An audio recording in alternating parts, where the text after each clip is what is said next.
Tubahaye ikaze nanone kuri PBO TV. Uru ni urubuga kuri YouTube rugufasha kumenya amakuru atandukanye, ibyegeranyo n'inkuru zitandukanye z'utuntu n'utundi. Ikaze, njye nitwa Paul Biri. Reka uyu munsi tuganire ku cyo Perezida wa Repubulika y'u Rwanda Paul Kagame yatangaje avuga kuri Brigadier General Gakwerere uheruka gufatwa na M23 agashyikirizwa ingabo z'u Rwanda. Perezida Kagame yavuze ko umwe mu barwanyi ba FDLR baherutse gushyikiriza u Rwanda ari we wishe nyina wabo Rosalie Gicanda. Ibyo kwe twabitangaje mu nkuru yabanje agifatwa.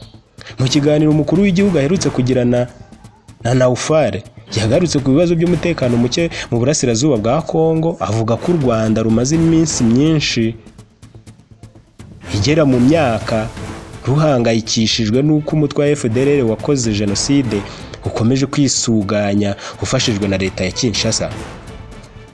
Yavuze ko ibyo bibi bihugu hamwe n'imiryango mpuzamahanga birebera.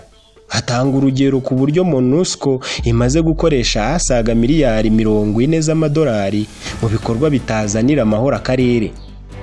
Mu byo yavuze, MONUSCO ijijisha igakora harimo no gufata bamwe mu barwanyi ba FDLR ikabohereza mu Rwanda, naho ibindi akaba ntabyo azi nta n'ibyo abona.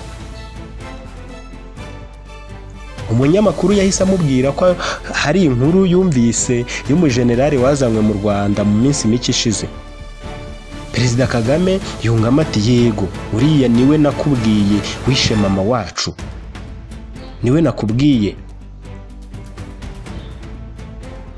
Nta hantu mu kiganiro Perezida Kagame yigeze avuga izina ry'uwo mujenerali, ariko usesenguye neza ibyavugwaga ukabihuza n'ibiherutse kuba ni Brigadier General Gakwerere yavugaga. Brigadier General Gakwerere Jean Baptiste wari umunyamabanga mukuru w'umutwe w'iterabwoba wa FDLR n'abandi barwanyi bawo 13 baherutse gushyikirizwa u Rwanda n'umutwe wa M23 nyuma y'uko bafatiwe mu mirwano yaganishije ku ifatwa rya Goma. General Gakwerere yabwiye igihe ko kuva mu ishingwa rya FDLR yari umuyoboke wayo. Ati, nabaga muri FDLR kuva yabaho. Gakwerere yavuze ko yavukiye mu cyahoze ari Kigali ngari, ubu ni muri Kanyinya Ishyorongi. Mu gihe cya jenoside yakorewe abatutsi muri 1994 Gakwerere yari afite ipeti rya Lieutenant. Akaba umwe mu basirikari bakoreraga mu ishuri rya sous-officier ESO i Butare, aho yizerwaga cyane na Captain Nizeyimana Ildefonse wari umuyobozi wungirije waryo. Bivugwa ko Gakwerere yahawe inshingano yo kuyobora abasirikari bashya bitwaga New Formula, biciye abatutsi benshi kuri za bariyeri n'ahandi hantu mu cyahoze ari Butare. Gakwerere ni umwe mu basirikari boherejwe na Captain Nizeyimana mu rugo rw'umwamikazi Rosalie Gicanda, baramwica. Hanakwikekwaho uruhare mu rupfu rwa Habyarimana Jean Baptiste wayoboye Perefegitura ya Butare. Tariki ya 20 Mata 1994 nibwo umwamikazi Rosalie Gicanda yishwe nyuma y'igitero cya Captain Ildefonse Nizeyimana wari mu kigo cya École des sous-officiers ESO muri jenoside.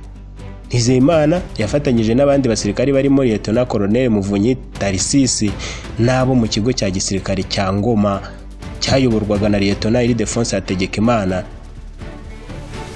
na Gendarmerie yayoborwaga na Major Siriake Habyarabatuma ndetse n'interahamwe. Icyo gihe mu bagiye mu rugo rw'umwamikazi Rosalie Gicanda rwari hafi y'ibiro bya Komini Ngoma harimo Lieutenant Bizimana bitaga Rwatsi. Lieutenant ipeti yari afite icyo gihe. Gakwerere, Caporal Aloys Mazimpaka na Dr Kageruka bari kumwe. Mu rugo rwe bahageze ni nko mu saa 5 z'amanywa.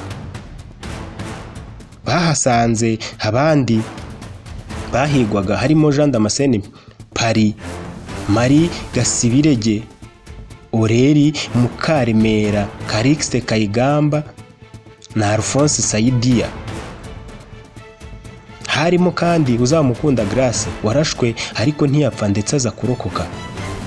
Yitabye Imana nyuma ya jenoside azize urupfu rusanzwe. Niwe watanze amakuru ya nyayo y'uburyo umwamikazi Rosalie Gicanda n'abo bari kumwe bishwe. I Butare Gicanda yabayeho mu buzima bworoheje aho yabanaga n'umubyeyi wiwe ndetse n'abandi bagore bamufashaga mu mirimo itandukanye.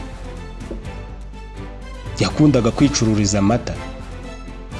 Ubwo abasirikare babasangaga mu rugo batwaye Gicanda n'abagore bari kumwe babajyana inyuma y'inzu ndangamurage y'u Rwanda, barabarasa barapfa ndetse banasahura ibintu bitandukanye bari bafite.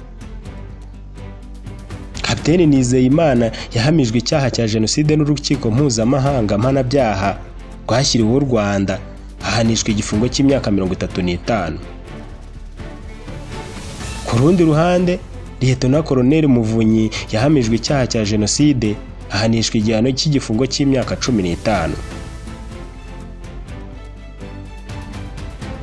Aha niho dusoreje ikiganiro cya none ku cyo Perezida wa Repubulika y'u Rwanda yavuze kuri Brigadier General Gakwerere uherutse guhabwa u Rwanda na M23 nyuma yo kumufata biciye mu mirwano yahuriyemo